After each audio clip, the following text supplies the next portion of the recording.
خب این نون خودم، این لقمه برونی، این لقمه کایلی، اینم که کوچک بافقی.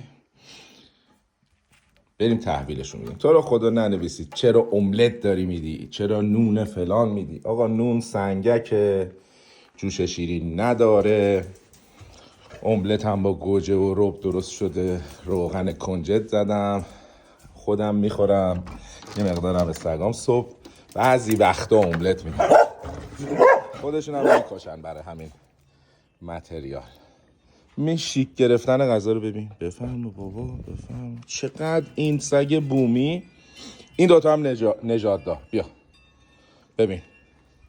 یا ابوالفضل، شما هم با شخصیتی. البته من عذرخواهی میکنم. بفرمایید. پس باید براش باز کنی. این لوس بازی های اسنو خانومه. بفهم.